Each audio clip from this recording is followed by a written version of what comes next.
Greetings, salutations, how are you? This is the incredibly creatively and appropriately named and now charitably award-winning Query and Schultz program. My name is Jake Query. That is Derek Schultz. Don't look so excited, Derek. Hello. You've got a new shirt on from the shop. I like that. Yeah, we both have the shop indie shirts on. This is Showbiz Pizza. Is that a small? No, it's a medium. Okay. Hugs me where I need to be hugged. It does Can you that. tell? No, who did you say it was? You're already screwed up here. Well, it's Showbiz, isn't it? Oh wait. This is Paramount Music Palace. Sorry, I thought I had the Showbiz one on. They do all have Showbiz as well. And Rosalind Bakery. See, I own so many shop shirts that it was hard for me to narrow down which one I was When I worked wearing. at Channel 6 and Rosalind Bakery was closed, I went into the newsroom and told the news anchor, I said, look, it's not Rosaline, it's Rosalind. I actually know that it's Rosaline. Okay. Well, I've lived in Indy my whole life. It's Rosalind Bakery. Rosalind Bakery, Paramount Music Palace, all kinds of fabulous Pacers shirts, all from the Shop Indy, theshopindy.com. 920 Broad Avenue or Clay Terrace.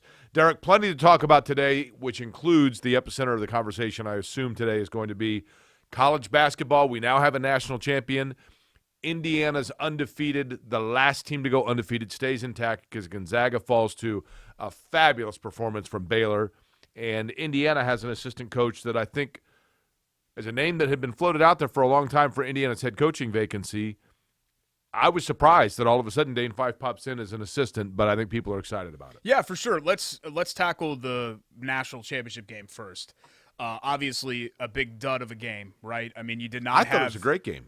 Oh, it was a great performance by Baylor. It was. But you did not have – and look, I wasn't sitting there expecting Gonzaga-UCLA Part 2 because I knew that was going to be awful tough to follow as an encore. But when you have 1 versus 2, Jake, it's the first time it's happened since 2005 that the top 2 seeds in the tournament faced each other.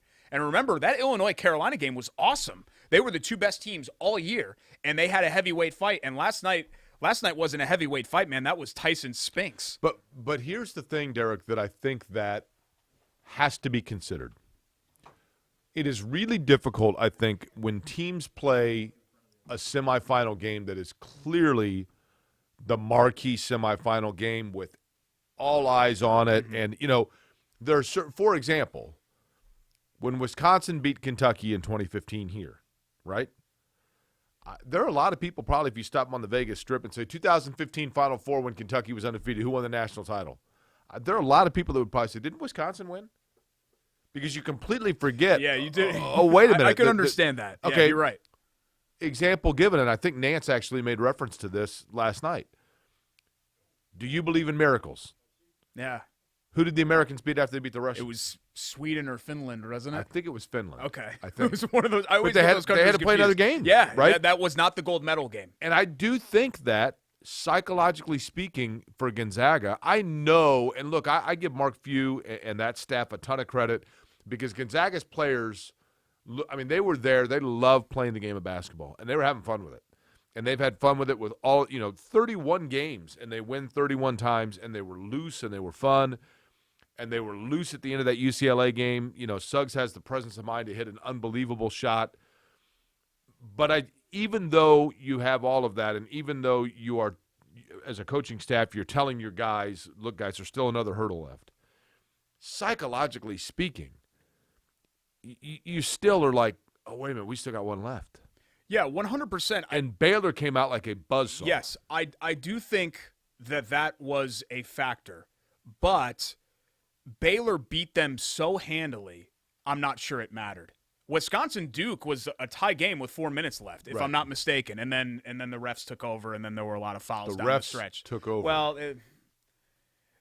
there were some things in that game that were similar to 92 Duke, Indiana, I felt like, where I thought Wisconsin got a little bit of a tough whistle down this. That was a great Duke team that had 3 top 20 NBA draft picks, I think, on it, but still. And that was a great Wisconsin team, too, and it was a great game. But Wisconsin overcame the emotion of that, and that was a competitive game for 36, 37 minutes. Last night was over before it started. It was 11-1, and was the lead ever less than 8? That was the thing. Gonzaga, I thought last night the difference was, Derek, 2 things. Number one, to your point, Baylor gets off that hot start, and Gonzaga was just never able. There were a couple of times where they made runs and cut it to like 13 and then 10 at one point. And I thought, here it goes. I think I even texted you halftime, said, watch, Gonzaga's going to win this game by 7 points. Because you felt like going into the half, they actually had some momentum. But Baylor's ability to hit threes and move the ball around, I just thought that the pacing and the defensive spacing, if that makes sense, of Baylor's guards were unlike anything.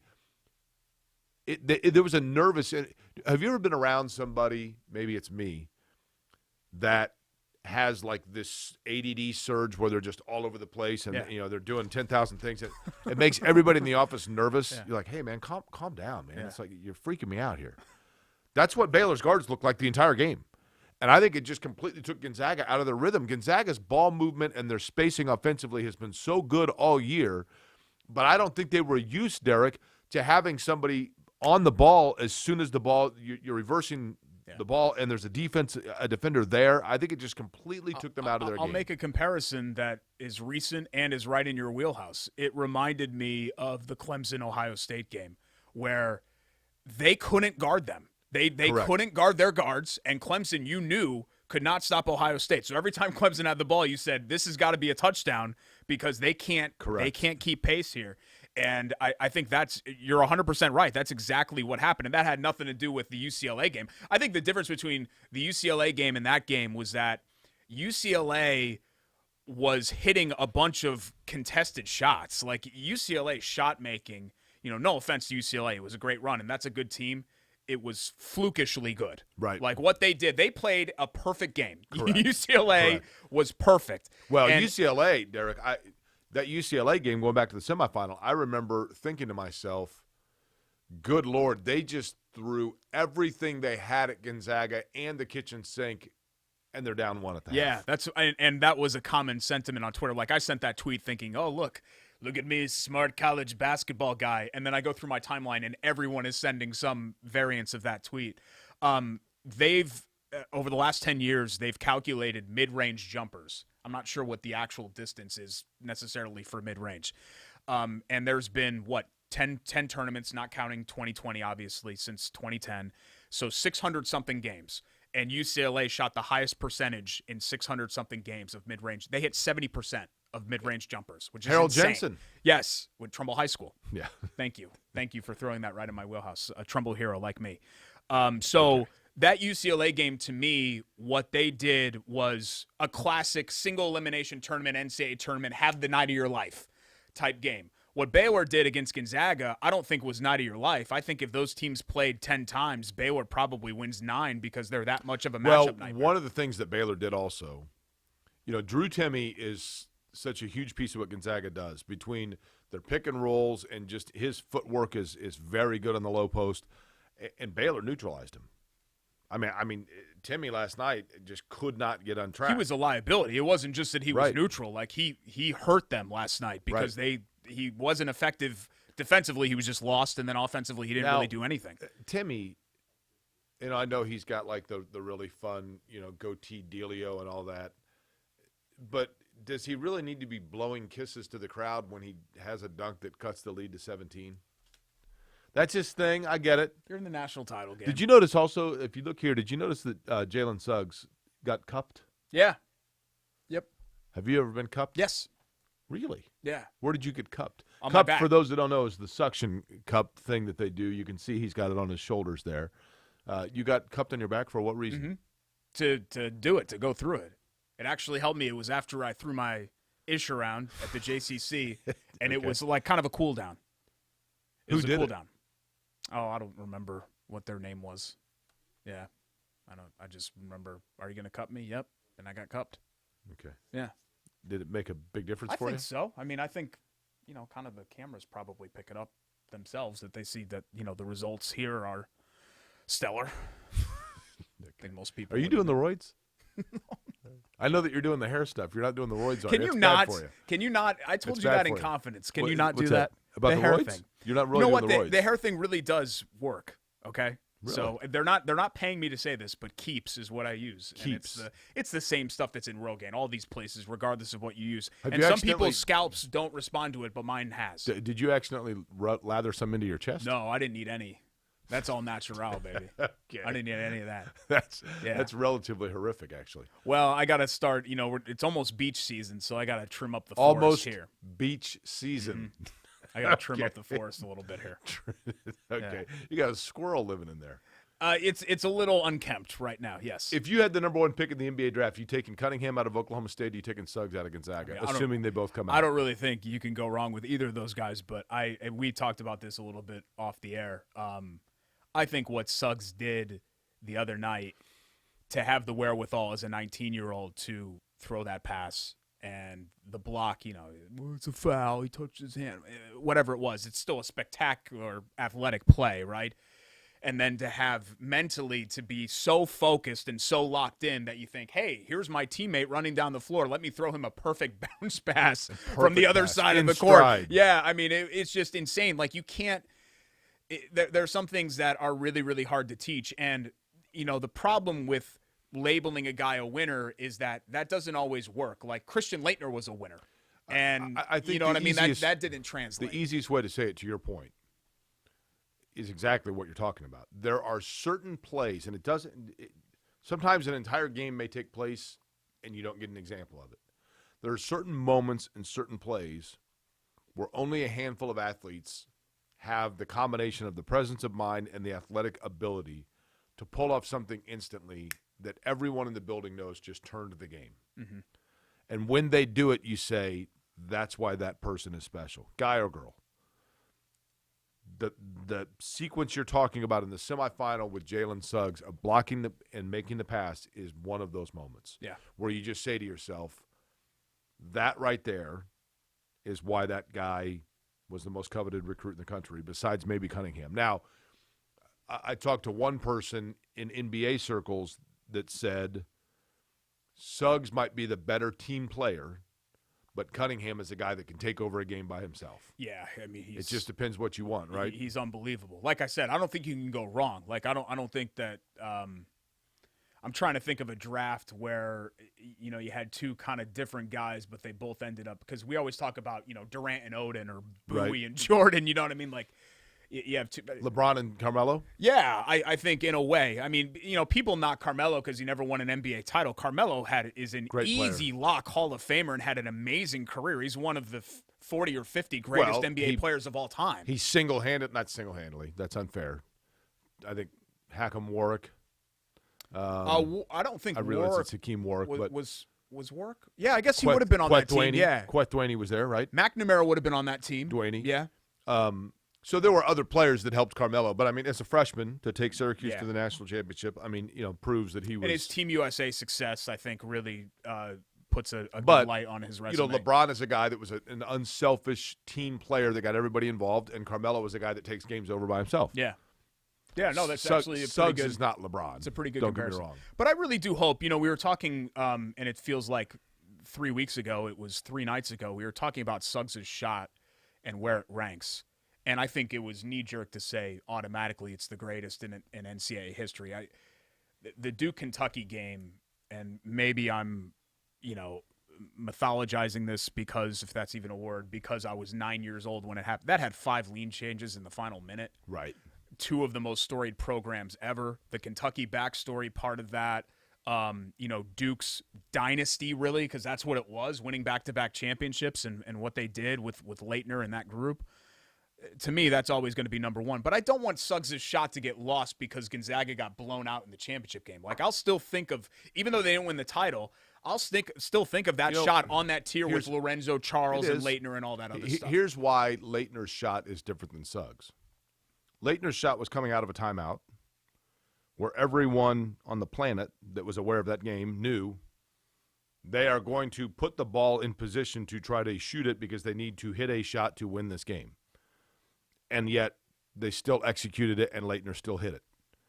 Suggs' shot, when UCLA scores and the clock is running down, I mean, you think to yourself, like, okay, they have time here, but half of even the players on the floor were like, well, he's not really going to get a shot off here, right? Yeah, it's not panic time. I mean, so it's not like it's not the epicenter of focus is not on this guy right here is going to shoot the shot. Let's all push in.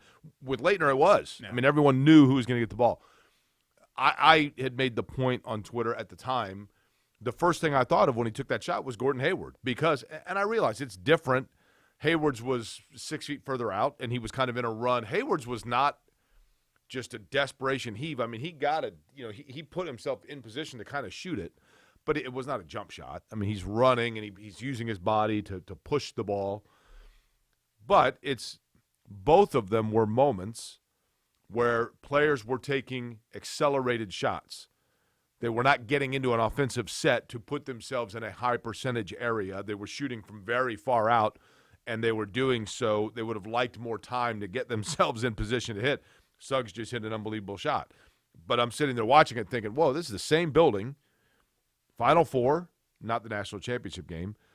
That was the first shot that I thought of. But I got to thinking about it, Derek. There have been 220 Final Four games that have been played, all told in history. And there have been 3 shots ever where the clock expired while the ball was in the air in the game of the balance. Yeah, I that was one believe of them. it. Yeah, and that Chris Jenkins shot is the other one that I think we have to mention. Jenkins is well. Here's what's funny though: how many people, if you stop him on the street right now and say, "Who is it?" Name the guy at Villanova. Yeah, no, but we process sports differently. It's such a cluttered space compared to what it was in 1984. You know what I mean? But I think what was great, I love the sequences where there's no stoppage. So you're right, Leitner's came out of a timeout, but if I remember right, Marcus Page hits that ridiculous shot for Carolina to tie up, and then they just inbound the ball and go. Yep. And I love that because it's almost like you don't even have time to react. Like when UCLA makes that bucket, you're like, oh my God, tie game, we're going to overtime, and then 3 seconds later, it's game over. I remember looking down and going, there's still like 3 seconds left here, and he hits that shot. And you think, yeah, and Lord. It's incredible what these guys can do. Like, honestly, Suggs, if you gave him 50 chances to hit that shot, he probably, I'm dead serious, probably makes it like 7 or 8 times. Like, that's how good these guys are. The other thing, Derek, that I think that we lose sight of, all these guys, if they're top-flight recruits, they're 5-star players, etc., that means that they have played maybe I'm exaggerating the number, 75 AAU games a summer. Suggs has probably been in a position with the game on the line and a clock running down between halves or final games 30 times in the last 3 years. Not in that magnitude, not in that moment, not in that stage. I get it. But, man, it's a game. To those guys, it's a game. I mean, you know what I mean? They play all the time. It's routine. It's like us doing the show, right? It's just routine. We go through this. You talk some ridiculous, aimless thing about your body or other such things, or point out your body hair, which is uncomfortable and awkward. You're the one that pointed out my body hair. I don't think so. Thank you for broaching that topic. I pointed out your Rogaine or whatever you're taking. Mm-hmm. Keeps. And then we set the stage for what we're doing next, which is we have a ton to get to today, right? Yeah, a lot of Indiana news. Mike Woodson had a big week, having to build a staff and retain some players, and A+ so far, at least for Mike Woodson on his first week in the job. We'll talk about that. Pacers still stink. They have a week where they can stink less, so if they win a couple of games, they won't stink as much as they currently stink. We could talk about that. I didn't put on cologne today. Do I stink? No. I don't. At least I don't smell anything, and I'm not overwhelmed by the Dior or whatever you wear. I don't wear Dior. What do you Christian Dior? No. Well, I have worn that. Bond number Aqua? 9. Bond number 9. Not Is Aqua. That what you wear Aqua? Bond number 9. Dolce & Gabbana. I have like 40 colognes. Oh my God! Take your pick. What would you like? You really are old. Joe Malone. Like, does anyone under the age of 40 wear cologne? They probably should. Yeah. No, I have a natural musk that's very appealing. Okay. So what else do we have to get to today? The Indiana stuff, the Pacers stuff, baseball season open. I didn't really think there was much when I was doing the show prep. I didn't really think there was anything. I mean, maybe the Castellanos a little scuffle, right? Suspension dealio. Right. I mean, you're suspending him for what? Because he yelled at a guy? You know what I mean? I thought that was kind of stupid. We've got all of our features to get to. Bite or Bull Bleep, American Dairy Association, Indiana, with our winner of the week. Right. And we have the most obvious Love That Play in the history of Love That Play. Brought to you by the great folks at Love Heating and Air Conditioning. We'll get to all of that as we continue. Stick around. It's Query and Schultz just getting started on ISC Sports Network.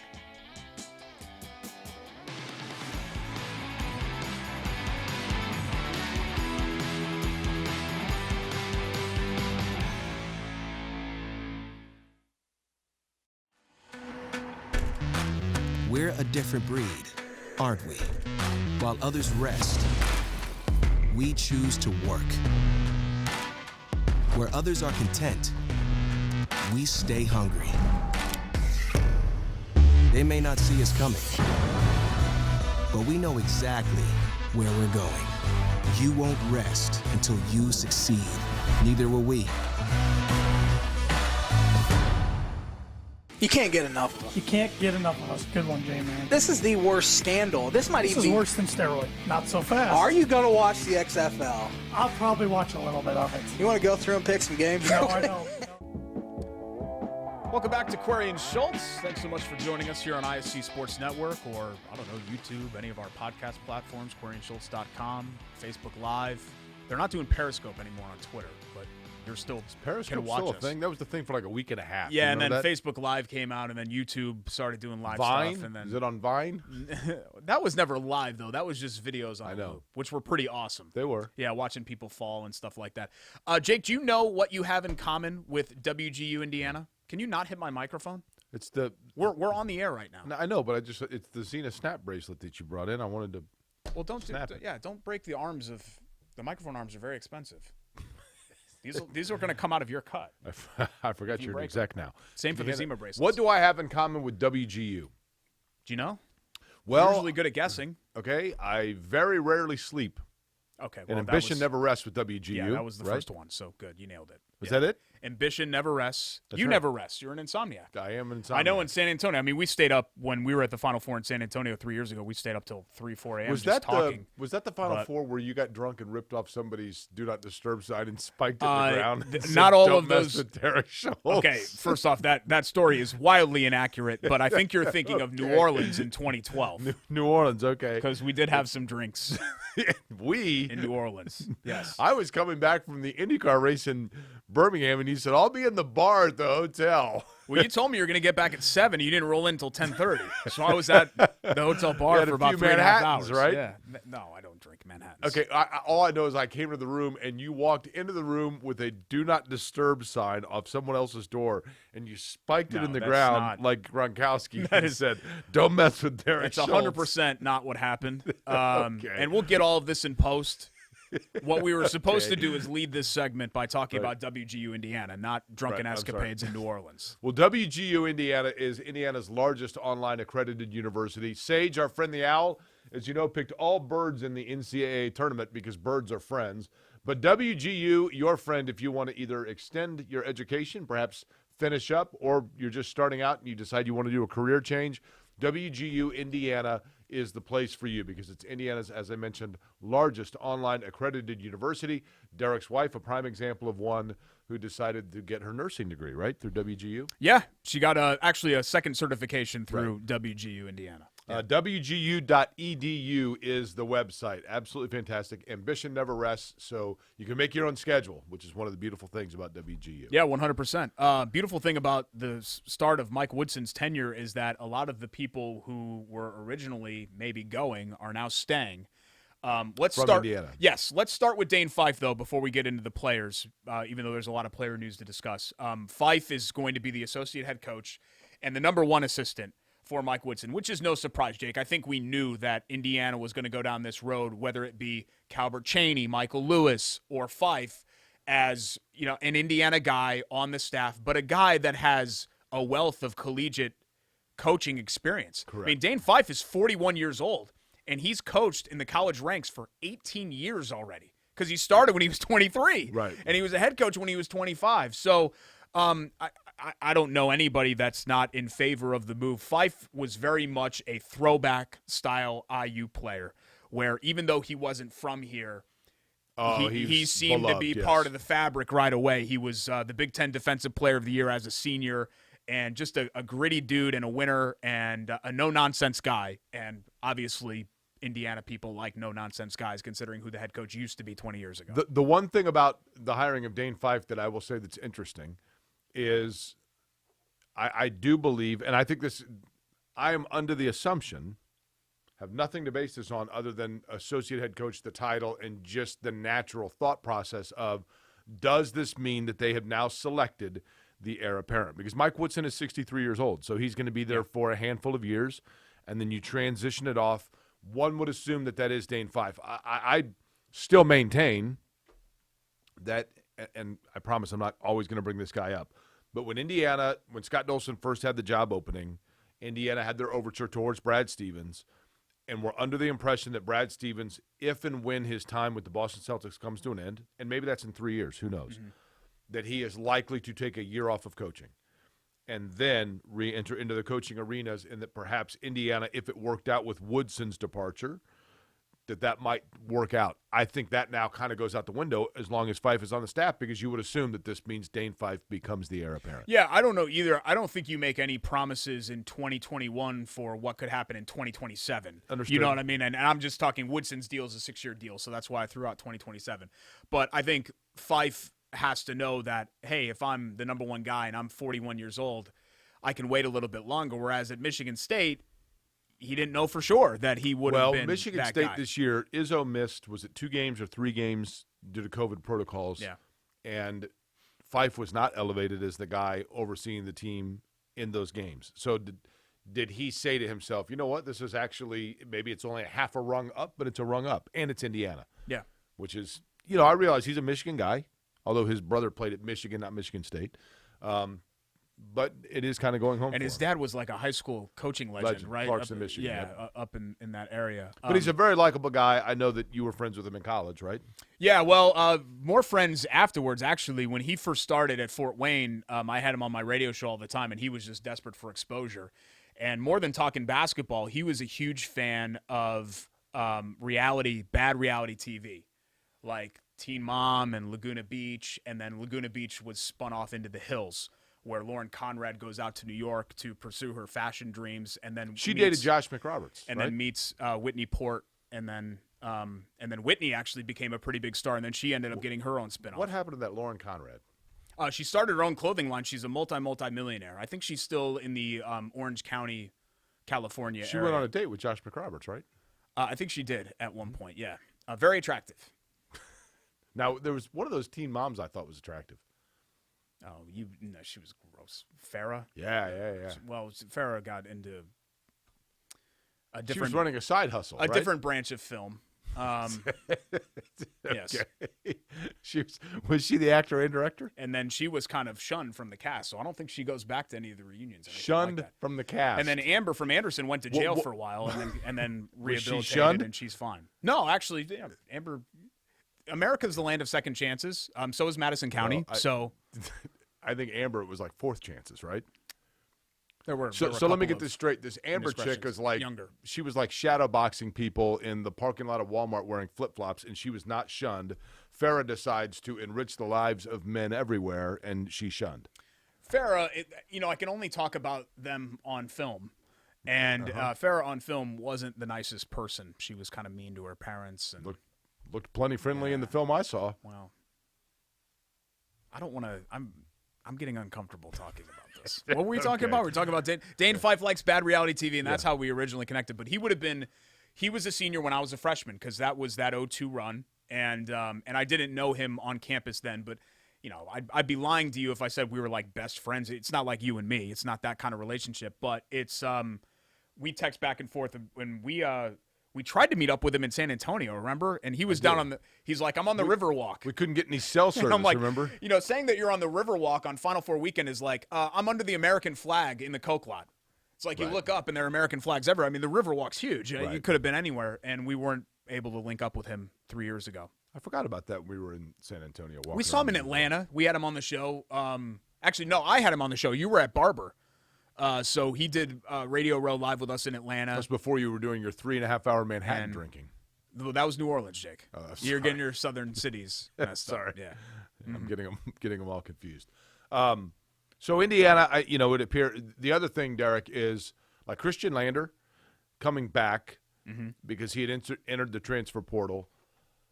To me, I think you're going to see Indiana play a much faster pace offense. Christian Lander's a guy that can go. That's his whole MO, is that he can dictate pace. He's like Lonzo Ball in that regard. And I think Lander coming back and Woodson getting him to come back is going to show that Indiana's going to get out and run more than they did a year ago. I don't care what style they play. It has to be offensive centric. Look, I know these people old school, defense wins championships. It's not it's really not that way. You have to be able to defend. Don't get me wrong. You can't be Iowa. Baylor. You can't be but Baylor's a very gifted offensive team too. They are. Like Baylor can make shots, and Baylor, you really have to guard. I think the problem for Archie's teams was that you didn't have to guard them. You just they had no shooters, and they couldn't score. And I know that people are excited that Trace Jackson Davis, decided to stay at Indiana and not declare for the draft. Trace Jackson Davis's draft stock is a lot higher in Bloomington, Indiana than it is other places. Don't get me wrong; he's a first-round pick, but he's the 20th pick. He's Brandon Rush. Not in terms of playing style. I'm saying in terms of where he would go and the number of minutes he's going to get in the NBA originally from the outset. So, like, people that think that Mike Woodson, and there was this narrative that I saw from people that, like, oh, what a huge win for Mike Woodson to talk Trace Jackson Davis out of, like, jumping it. Look, he was not going to be a lottery pick. I mean, he was a fringe first-rounder. I think Trace Jackson Davis is a wonderful player and a great college basketball player, and absolutely you would prefer to have him as opposed to not. But let's not pretend that this was talking, you know what I mean, Jalen Suggs out of returning for another year. I'm not sure he was going anywhere regardless of who the coach was. Is that kind of what you're saying? Yeah, you're thinking that he was going to look at the NBA boards and talk to people and realize, hey, wait a minute, I'm not going to go where I'm going to want to go, so I'm going to come back. Yeah, no, I think all that's true. But, he's a top 25 to 30 player, probably nationally. He's a top 5 Big Ten player. That's what I was going to say. He's one of the best players in the conference, and now you have a foundation to build on. Like, no offense, Armon Franklin and Race Thompson are good players and starters, a Big Ten caliber starting players, but you're not losing sleep over losing them. The thing Jackson about, Davis, you would. It's funny about Armon Franklin and Race Thompson, though. Two guys that entered the transfer portal shortly after Archie Miller's departure. Those are the two guys that I think Archie Miller probably got the most out of. I think Race Thompson. Yeah. I think Race Thompson maximized. Right, he's maximized what he brings to the table. Because I like what he brings to the table. No one else really improved. I think what's going to be difficult for Woodson with those two is that when you look at the transfer portal and there's thousands of players seemingly in this thing, they're two of the best that are available.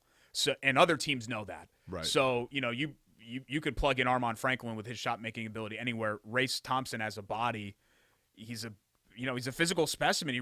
That's really what he did that I thought transformed his game, was he transformed his body. So if those guys want to go elsewhere, they're going to be wanted. Have you noticed lately, I've noticed this, and I didn't know if you have, and I think I've mentioned this once before, but have you seen these juicy seafood places popping up all over the place?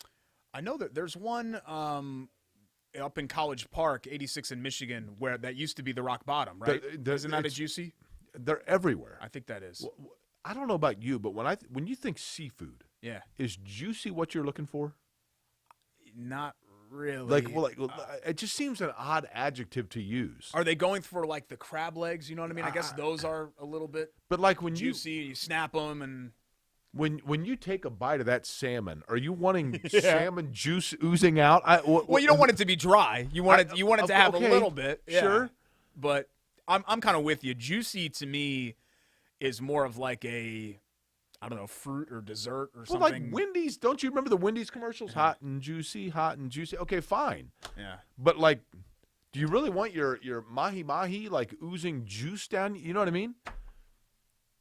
I mean, even when you eat and you get the little bib and everything with lobster, I mean, it's butter. It's not juice. It's not the juice of the fish. That's disgusting. I don't know, man. To me, and you can get anything like overnighted nowadays. If you catch a fish and you open it up, you go, oh, look at the juices pouring off that bad boy. To me, in Indiana, unless you're getting like walleye or lake fish, you know what I mean? Like, yeah, you can get good mahi and you can get it flown in or whatever. It's not the same. Like when we go up to York, Maine, and you have, fried clams or something like that. Like it's a huge difference. So I've always wondered this. If you were to go to a restaurant in Indianapolis and order swordfish. So let's say tonight we go to dinner and we order swordfish. Okay? What day was that swordfish last swimming in the ocean? I know because, our buddy Greg Hardesty, they used to come in studio, right. That used to be the head chef at Recess and one of the best chefs in Indy. I know that when Recess was still open, he was able to get cuts of fish like that in 12 hours. They I don't know how they did it. They'd pop it on a plane and it would be here. It's crazy. Can you do that? But that's a really high end, you know what I mean, like 5-star That level seems like it would restaurant. be rather expensive. If you got a I don't think they have swordfish at Applebee's, but if you got salmon or something at Applebee's, I would assume that it was from a couple of days ago. Do you think it'd be frustrating to have if you Flash frozen, if you were given a probably. sword, like if you had a sword for defense purposes and somebody was messing with you, how would you? I do. What's that? Yeah, You do what? I have a antique sword Where did you get an antique sword? at an antique shop. Okay, for what purpose? Defense.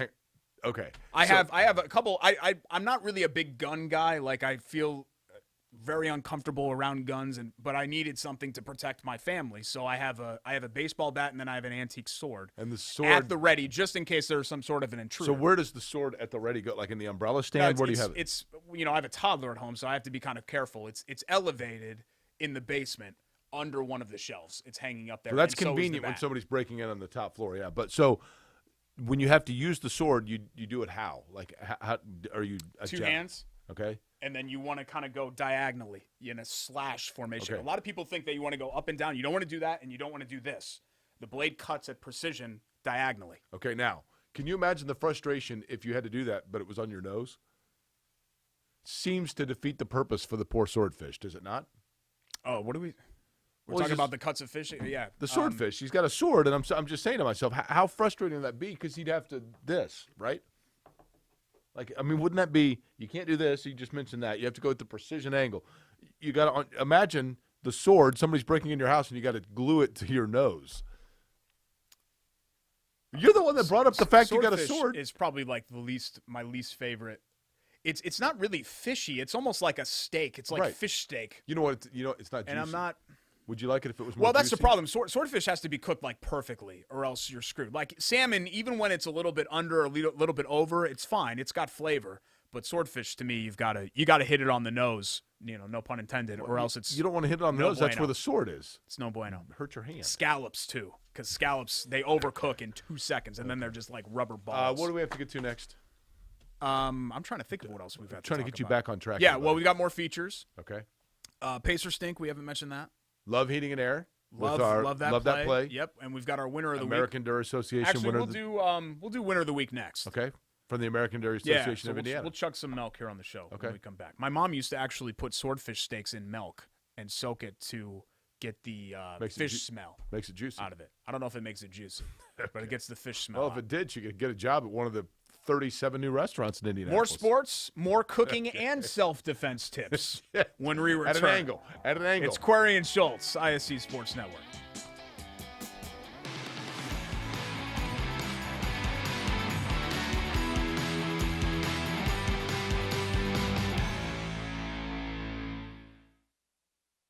At an Indiana dairy farm, long workdays stretch into more labor after sunset. A newborn calf needs watching. Barn needs cleaning. Tractor needs some handiwork for tomorrow's tasks. Just like in your own home, the day's chores are never done until the family beds down for the night. Dairy farmers and their families share the same dream with all of us, that what we all do is worthwhile. Bringing to market pure, safe, and healthy dairy foods is what they do, from Indiana's dairy families to ours every single day. Learn more at winnersdrinkmilk.com. We're a different breed, aren't we? While others rest, we choose to work. Where others are content, we stay hungry. They may not see us coming, but we know exactly where we're going. You won't rest until you succeed. Neither will we. Your life is on the go. Now your viewing habits can be on the go. With the ISC Sports Network app, your team is at your fingertips. You can download years' worth of content from the ISC Sports Network library.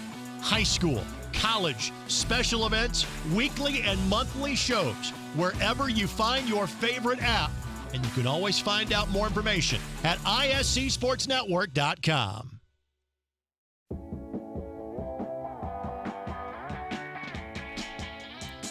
Is it me again? Yeah, sure. Okay. Why not? I just did the last one. More camera time for me. You know, That's let good. me ask you one other thing before we get back Welcome to back to sports. Corey and Schultz, by the way. When I was a kid, and I'd go to the mall. Maybe I've mentioned this before. There would always be somebody outside at the food court giving out samples of Chick-fil-A, which was great, right? It was like, okay. We had a Japanese grill that would always do same the samples. thing, yeah. So Chick-fil-A's been around forever. When did it become – have you driven past Chick-fil-A lately? Oh, it's insane. When did this happen? I don't know. Nothing against it because it's wonderful, but, like, when did Chick-fil-A suddenly become this, like, literally this cog in traffic where there's constantly, like, 65 people in the drive-thru? Here's my hottest food take. I don't get what the BFD is with Chick-fil-A. I never have. It's fine. It's good, It's pretty good, like the waffle fries, and I think they fry everything in peanut oil, right? So it's a little bit different, I guess, and their spicy chicken sandwiches, whatever, it's fine. Their chicken biscuits in the morning. But it's been fine, around. But it's Derek, good. it's been around for 40 years. I think what people and like people about are acting like, there are certain parts of the country that just got Chick-fil-A, Yeah. which is like the most amazing thing ever, right? I very rarely get fast food, but I know that there are big service issues at Popeyes and a lot of these other places. Chick-fil-A, you never have to worry about that. Well-oiled machine. You get your food. Everyone's friendly. My pleasure. You get it right away. My pleasure. It's clean. You know what I mean? And you don't get that consistently at Burger King, That's McDonald's, Wendy's, KFC, all these other places. Hell, Popeyes most of the time, and I love Popeye. I'll take Popeye's chicken sandwich every day of the week over Chick-fil-A. But most of the time, it's a miracle if I go there and people aren't yelling at each other over the intercom. I mean, they get mad at Popeyes in there. Really? Oh, yeah. They get mad at you sometimes. Have you had the Popeyes, the spicy chicken Yeah. sandwich? I had it like 6 How is months after. It's really good. It is? Yeah, it's really good. Speaking of really good, so too is milk. From the American Dairy Association of Indiana with our Winners Drink Milk feature that we do each and every week, our favorite winner of the week. But again, when it comes to milk, absolutely fantastic. Mini marathon upcoming. I realize that it's going to be virtual this year, but a lot of people, as Derek had mentioned earlier, it's bathing suit season. People working out. They're trying to get in shape. And, Derek, that means I can pass to you our milk facts, right? Yes, let's do it. After a workout, few things better for you. Here it Actually, is. Nothing's better for you then. Go to a glass of chocolate milk. Derek, Yep, the reason low-fat being? chocolate milk, nature's recovery drink for athletes. So not so much for Jake, but for athletes like me. You have as much calcium as 10 cups of raw spinach, as much potassium as a banana, and as much vitamin A as 2 boiled eggs. That's a lot of nutrition 2 boiled there. eggs. Winnersdrinkmilk.com. More details. I look right there when I did this. Yep. Like, name an Indy 500 winner that won twice. Al Jr. There you go. Al Jr. holding up 2 fingers. And then Dario did 2, and then he won 3. You know And then you hold up 3. You know the little trivia that I've always told you, Derek, about Elio Castroneves and his second win and the tradition that was born. Climbing the fence? I don't know. What do you do? Great guess. The American Dairy Association of Indiana, at the month of May, at the beginning of the month, sends out a questionnaire for all of the drivers asking them which milk they would prefer. 2% skim, lactose-free, and whole milk or buttermilk are the options. Yeah, Ed Carpenter always does buttermilk, He right? does, because that's what Louis Meyer originally did.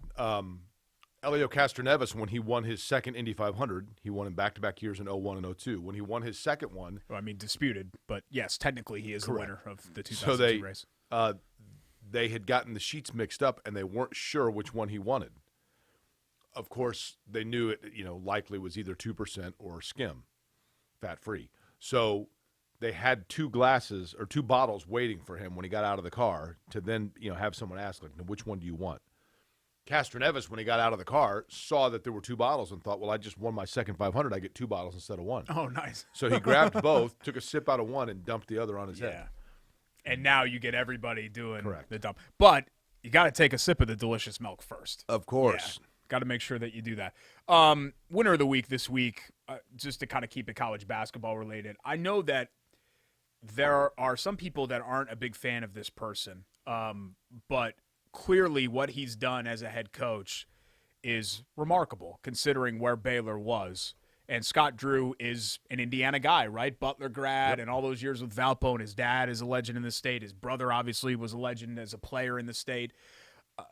For Baylor to come from where they came from less than 20 years ago to be a national champion is just it's indescribable how incredible that is. You know, they showed, and by the way, he kind of looks like Jim Nantz, doesn't he? He does a little bit. Yeah, I did notice that. They showed during the national championship game Scott Drew's introductory press conference at Baylor. I did not realize it had been 18 years ago since he was hired. But when he said, you know, look, I'm here to win a national championship. And at the time he thought, yeah, right. Right. Yeah. Baylor was coming off of a horrible stretch under Dave Bliss, the former Bob Knight assistant, who had player, you know, there was one player that killed another player and they tried to cover it up. And, you know, they darn near got the death penalty. And Scott Drew comes in, and from Valpo, I remember Derek covering a Valparaiso-Purdue basketball game. It probably was 01 or 02. How long was he at Valpo? A year or two? Yeah, I think only a year. And Valpo got shellacked. I went to Mackey to cover a game, and Valpo got run off the floor by Purdue. And afterwards, Scott Drew came in, I remember, in the press conference and said, let me begin by saying this. I want to apologize to the fans, the supporters, and the students of Valparaiso University for the way we represented them tonight. It's not what we're about. And I just remember thinking, like, man, that's pretty cool. Like, you know, I was very impressed by it. I know that there have been a lot of rumors about his non-scrupulous recruiting practices and whether or not he is involved in some shady dealings when it comes to getting players. Look, those guys clearly loved playing for him. Mm-hmm. You could see it. So I'm in agreement with you. He's an Indiana guy. He's only the second coach to win a national championship in the same city where he attended college and doing it right here in Indianapolis. And as you mentioned, his father was beloved. So kudos to Scott Drew. And something else, too. You know, we talk about the off-the-court stuff, but Baylor basketball, you know, 30 years ago was like Northwestern. Yeah. You know how many NCAA They've never tournaments from 1950 when they last reached the Final Four until 2008, the first year that Drew took them in his tenure. Do you know how many NCAA tournaments they went to? Total guess here, 6. Seriously? 88. 1? That's it. I had to look it up because I was like, I don't know if they made any, and they made one. You know what happened? Nick Yeoman and I don't recall when it was or for what reason. It must have been a test or something because it was not in the dead of summer. But we went to Waco. I remember you went to the Branch Davidian site or whatever. I remember you talking about that. Was it with Nick? Actually, maybe this was with Byron because it was in the winter. It was in the late fall or early winter. But I was in Waco. I did go with Nick Yeoman to the Branch Davidian compound in Waco. But on the Baylor campus, they have a bear. You know, they have a live bear. Excuse me? They have like the mascot, like the guy that. No, they have a live bear, like at a zoo, like a bear exhibit. That lives in a cage? He lives right in the middle of campus. They have a little. You're kidding. I'm totally serious.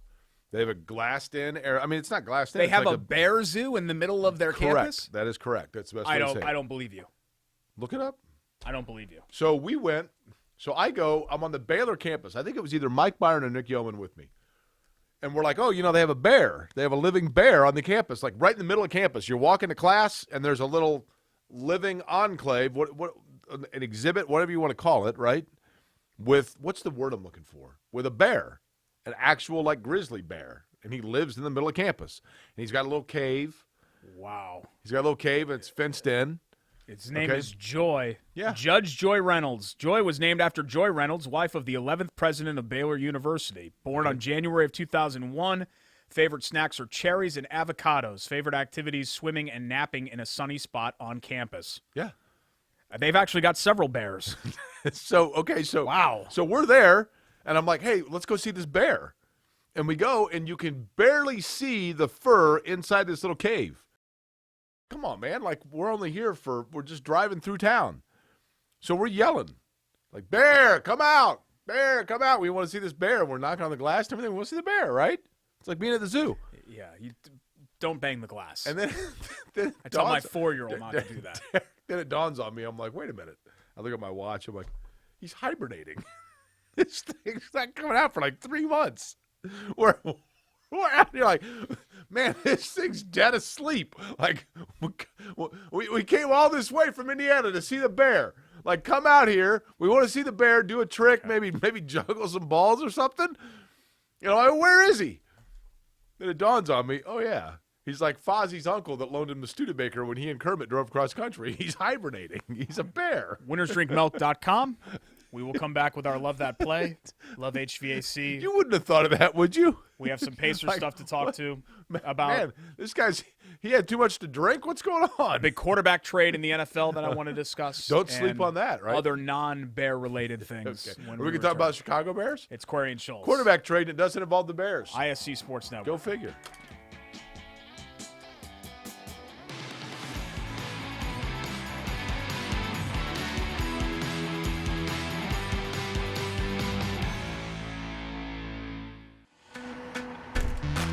We're a different breed, aren't we? While others rest, we choose to work. Where others are content, we stay hungry. They may not see us coming, but we know exactly where we're going. You won't rest until you succeed. Neither will we. Indiana dairy farmers provide us with safe, pure foods for our tables. A responsibility that takes intuition, resolve, and determination to make sure their milk is good for you and delicious to taste. Their connection with our community runs deep, passed down through the generations, ensuring that milk is always available at your store. It's not easy being a dairy farmer, but the rewards have special meaning when you can feed Indiana's families every single day. Learn more at winnersdrinkmilk.com. Oh my God! We are ripping fast today. How hard can it be, right? These are now selling for about $3,500. So we're back to our old ways of pulling rocks. Act like idiots on camera, open cards, and talk about the hobby.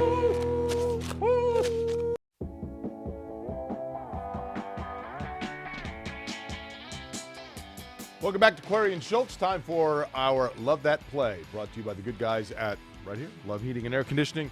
Family owned and operated since 1920, and you ask yourself, how exactly does a company last for now over 100 years in central Indiana? It is very simple, and that is great product, which you always get with Love Heating and Air Conditioning. But, Derek, as you know, commitment to customer service and just overall good guys. Listen, I've known the Loves for my entire life, basically. Would not steer you wrong because they're dedicated and committed to making sure that you, the customer, are happy, that you're warm in the winter and you're cool in the summer, right? Yep, I've got them in my house. You they do? come out and they don't have to service it very much. I mean, outside of routine checkups and things like that. 24-hour maintenance on That's call, right? We did have an emergency a couple of years ago, and they sent somebody right out, fixed it up. Bada bing, bada boom. Speaking of an emergency where you deliver, that's exactly what took place. I wouldn't say it was an emergency per se because the game was tied. We haven't even discussed this, Derek, but I'm assuming I know what your Love That Play is in terms of our favorite play of the week. Yeah, it's Jalen Suggs, obviously. An historic shot and one that will be remembered for a long time. If Gonzaga had won the title, probably maybe it would go up a tier, but I still think it belongs to me. It belongs on that tier with some of those others. That's a great point, though, because you don't now have – it would – I mean, that would be so legendary had they capped it off because they would have been undefeated. Yeah. And you'd say, wow, like everything that went into it. I mean, Kent Benson's crazy kind of tip in against Michigan in 76, people still talk about in the regular season because they're like, man, that saved the perfect season. And that's what would have happened with that. I mean, obviously you needed to win that to stay alive in the tournament, but and you know what else really struck me about that shot? We talked about Suggs' wherewithal to throw the pass and everything. The celebration was perfect. Sometimes guys have no idea what they're doing. It was like he choreographed that. Right. Where you take the bunny hop and then you run to the table, get up on the table. I would do this and just show everybody the chest hair because, Kobe does that. But I would just like it to just reveal, like, my manliness that I just hit the big shot. So I loved everything about that celebration for him. I liked what Bob Kavoyan said. Like, I might flex on him, too. What do you mean? Like Timmy? Well, he does like the mustache thing. Bob Kavoyan said, nothing like running over and immediately flexing and cheering in front of 2,000 cardboard people. It's kind of true. Their fan section was up there. It was up a ways, but it was. That's where their fan section was. But clearly our favorite, I mean, that's the most obvious Love That Play we've ever done. Oh, yeah, I think so. I mean, way up I'm there. trying to think if Indiana or Purdue or somebody had a buzzer beat. I don't think they did. at least not in the scope of this year. A couple of other things that weren't really big topics, but I just wanted to touch on. Were you surprised, A, that Darnold got traded, and B, I don't know if you saw what his return was, but it was minimal. It was nothing. Right. Was not surprised he got traded because that clearly opens things up for the Jets. Are drafting two or three. Yeah, so they're going to draft Wilson, I think. I'll if he doesn't go one. After some of the stuff that I saw from Wilson in his pro day, I still think Lawrence is the number one, and I think it's not close. But, yeah, it looks like, Darnold, I'll be honest, Derek, I don't know Sam Darnold. I mean, I don't know much about Sam Darnold. But I'm kind of happy for Sam Darnold that he's going to get a chance to show what he can do in Carolina, because did he get a fair shake with the Jets? He did in terms of reps, but in terms of what he has around him, look, that team is terrible. Terrible. It's a horrible organization, period. Right. It's not just the on-field, it's the off-field stuff too.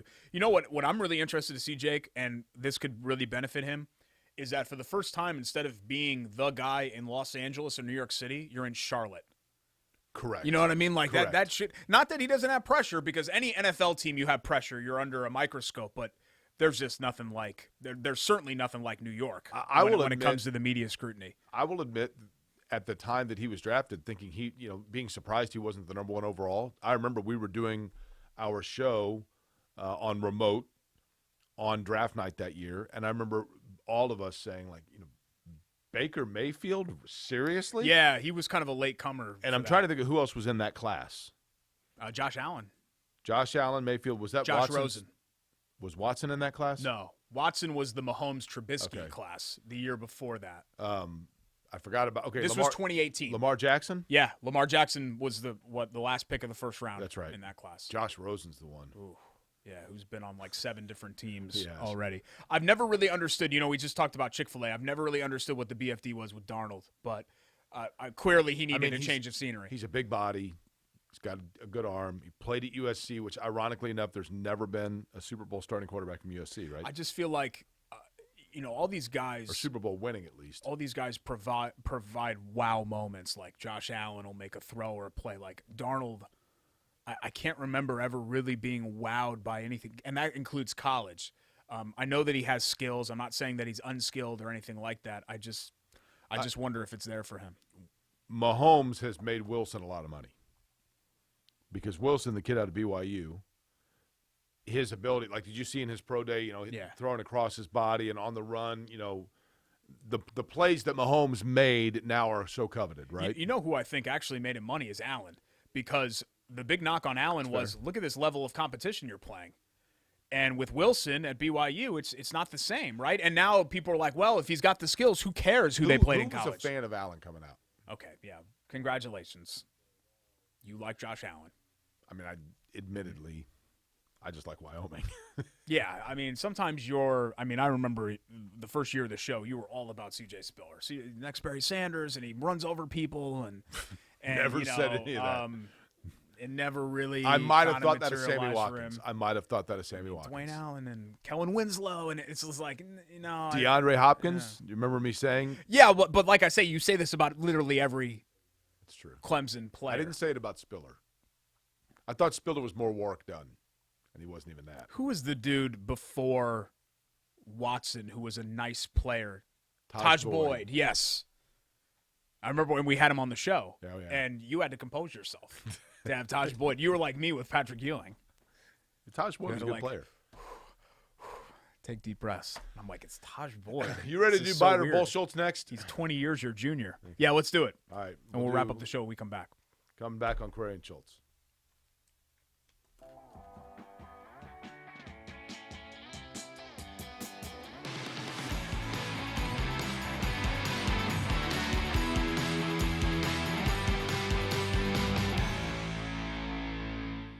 Indiana Dairy Farm, long workdays stretch into more labor after sunset. A newborn calf needs watching.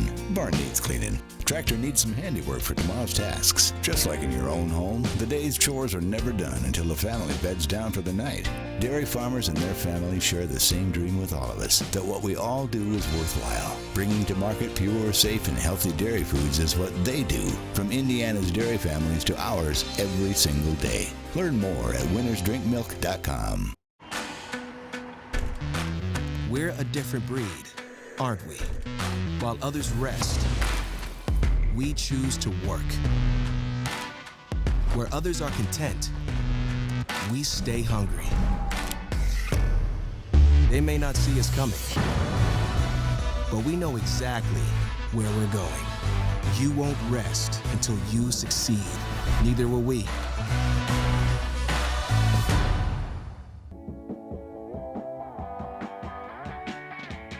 Back for a final time, it's Query and Schultz here on ISC Sports Network. Thanks so much for joining us on whichever platform you are choosing. We very much appreciate it.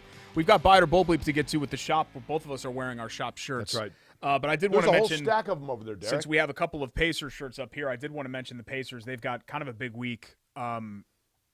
If they're going to get into the playoffs, I mean, they actually have to start winning games. They did have a rally in San Antonio and won in overtime after blowing the lead in regulation. But Bulls tonight, T-Wolves tomorrow, who are both not very good teams. The Magic, who traded their whole team on Friday. And then the Grizzlies coming up on Sunday. I had a dream last night. I have nothing to base this on. I had a dream last night that the Pacers shut down Sabonis for the year.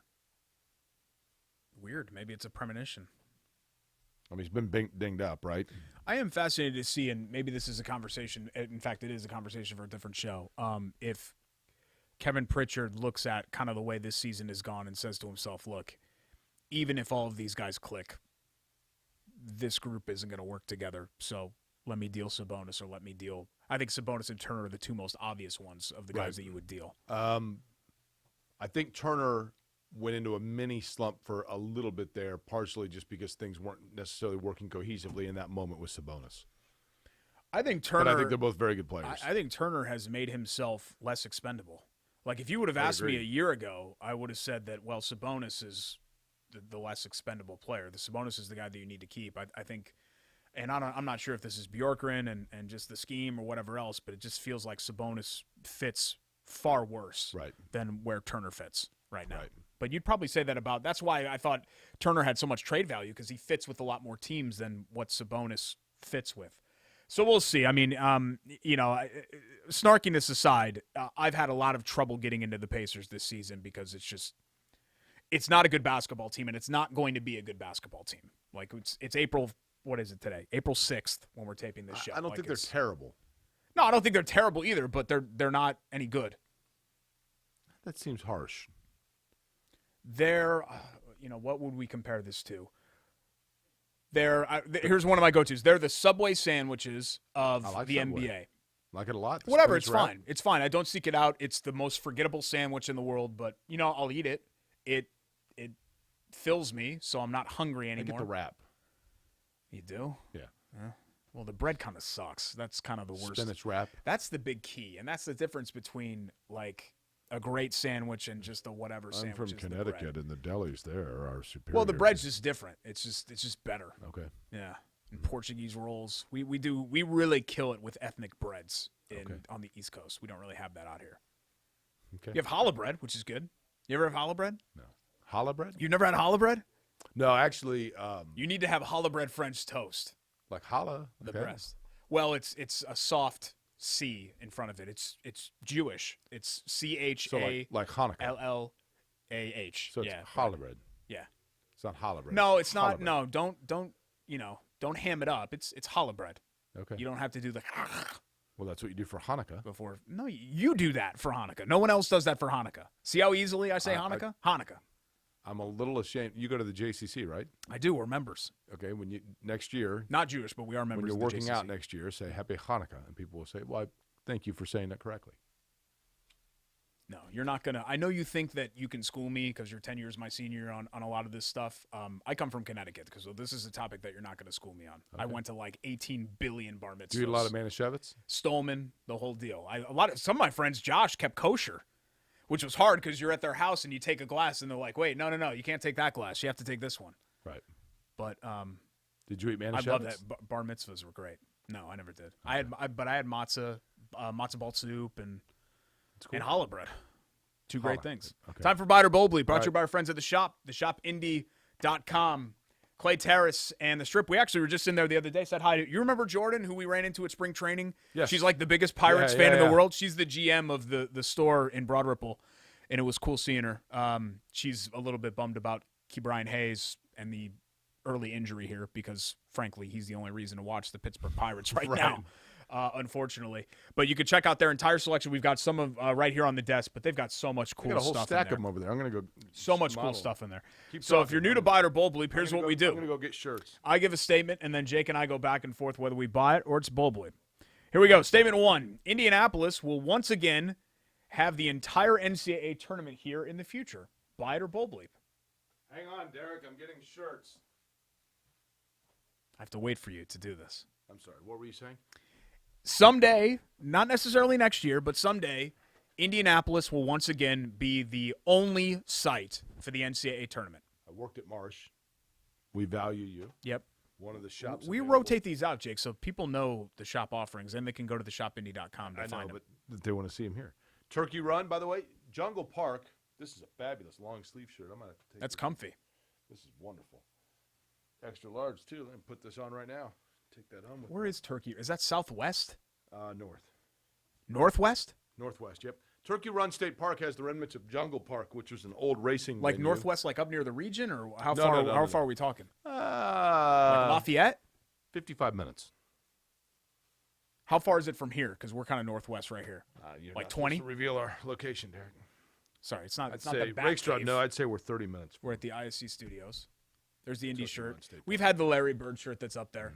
I do think that one day they will do this again. I don't think it'll be anytime soon because I think the NCAA wants to maximize their exposure and go around the country and have all kinds of different sites.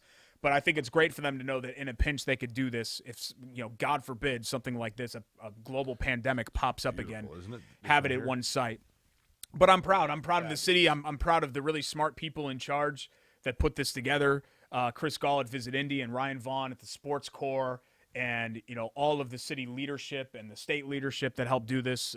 Even the folks at the NCAA, I know they get knocked a lot. The NCAA takes a lot of barbs from everybody. Brad Kramer, are you forgetting her? Yeah, well, she's part of Sports Corps, but it's worth acknowledging that they did a great job to make sure that this event happened with very minimal issues. I mean, you only lost one game. You lost the Oregon VCU game. That's it.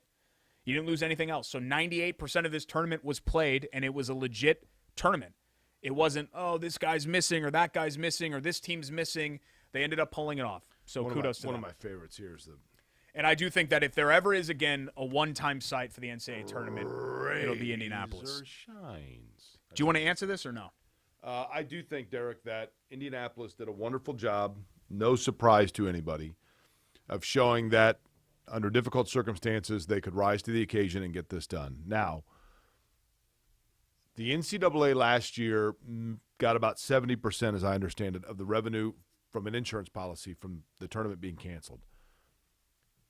Does that mean that they want to go one more year of trying to minimize costs by doing a single city tournament? I don't think that's the case. If they decided to do that financially speaking, I think it's Indianapolis again. Could they ultimately do for basketball what they do with baseball in Omaha? You never say never. I can't imagine it's in the. So yeah, you can't say never. You're right. You never say never, but I don't think so. But it was brilliantly pulled off. And think about it. I know we were joking about it earlier, but San Antonio was an amazing experience and what a fun time and a great town. New Orleans was awesome with all the Kentucky and Louisville fans that were down there. Atlanta, I'm not as big of a fan of, but Atlanta did a great job hosting that event. Right. I mean, they're all – Indianapolis isn't the only great but to Final have all the Four city. venues. No, for sure. I'm just saying, like, you never want to go back to those places if you're the Right, NCAA. right. Of course not. You know, The challenge, if It's they part of have to San do single Antonio's city fabric, again, too. Derek, this is probably where it'd be, just because of the venues. Yeah, you would think so. Statement 2, Gonzaga is still an historically great team. Buy it or Bold Bleep. Yeah, no question. Buy it, 100%. Look, Gonzaga, I looked it up yesterday. Indiana in 76. I'll use that as a reference point because it's the last undefeated team. Indiana in 76 defeated 5 teams in the regular season that were ranked. All 5 of their tournament foes, back then, different number of teams in the tournament, all 5 of their tournament opponents were ranked. Gonzaga beat 4 ranked teams over the course of the regular season. They beat 3 ranked teams in the postseason.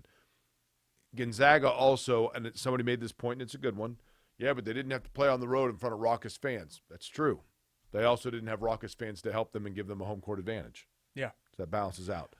Yeah, they're a great team. Look, they were able to score inside. They were great outside shooters. They defended. They moved the ball well. They enjoyed the way they played. They represented their school well. Absolutely. Gonzaga, historic run to get that close. Look, we still talk about Indiana State and Larry Bird's team. We still talk about Wichita State that went undefeated in the regular season. 91 we still talk Vegas. about Vegas. We still talk about Kentucky in 15. Gonzaga's right there with them. Yeah, and, that league – look, that league stinks, okay? Whatever.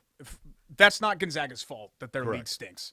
And it would be great for them to get into a better league, but I just don't know what that is. But it doesn't – one game and one bad night against – when you're number one all year and you lose to the number 2 team from all year, there's nothing to be ashamed of with that. You just got beat by somebody who's better than you that I guess was the number 1 team all year instead. But I think I'd put them up there. In my lifetime, I'd put them up there with 91 Vegas and 05 Illinois and 99 Duke. And, there are a lot of teams that didn't win it that were really, really great teams. Statement 3, buy it or bull bleep. April is the best sports month. Oh. Masters, concluding the NCAA tournament, baseball season begins. Racing season begins, at least for IndyCar. Derek, if you're in Indiana, it's one of 2 months. It's March or May. April is very strong. April is like the Amy Adams of sports months. What about September? Where you don't automatically think of Amy Adams, but then you watch everything that she's in, and you're like, oh my God, like I have a huge crush on Amy Adams. You know what I'm talking about? I get Amy Adams confused. Red hair? There's like 4 different girls that I get confused. Amy Adams, is there an Amy Lawrence? Or not Amy Lawrence. Amy Lawrence is Rachel. I'm sorry. Rachel. Is there a Rachel Adams? Yes, there is a Rachel Adams. Yep. Amy Lawrence is the sports host. You're right. There's like 3 of those girls that I get all confused. Yeah. One was in. Who was in the one? Give me some Amy Adams movies. Who was in Sunshine? Fighter. Who was in Sunshine Cleaning? I don't know what that is. Sunshine Cleaning? Yeah. I have no idea what that is. Never heard of it in my life. Jennifer Lawrence. I get her confused with Amy Adams. And then there's a Rachel Lawrence. Jennifer Lawrence and Amy Adams look nothing alike. Who's the Rachel Lawrence? What was she? Rachel Adams. Rachel Adams. What was she? Rachel Adams was in Mean Girls, I think, wasn't she? Okay, yeah. I get her confused with. Let me look. I get the 3 of them all confused. Oh, sorry. Rachel McAdams was the mean girl in Mean Girls. Okay. Yes. Also very attractive and a talented actor. Yeah, I got all those girls confused. Yeah. Who are we just talking about? We're talking about April. Really strong sports month. What about September? College football just getting underway. See, I'd actually go October. Baseball or October. Yeah. Yeah, October. Because October's good. You're transitioning into the NBA college season basketball starting and at the NBA end of it. season. Yeah. College football in the if middle. If I had to rank them, if I had to rank them, I'd go October, April, March. So honestly. you're saying Schultz. Yeah, I think October is the best sports month. And then May because of Indy. I mean, come on. May's way up there. May's way up there. Yeah. That's it? That's what we get to talk about now that basketball season's over. That's right. Next 6 weeks on this show, we'll be talking about how many fans in the 500. That's all we're going to be mentioning. I got my shot yesterday, so I'm good. The glare, it's hitting the black arm hair that I have. Yeah.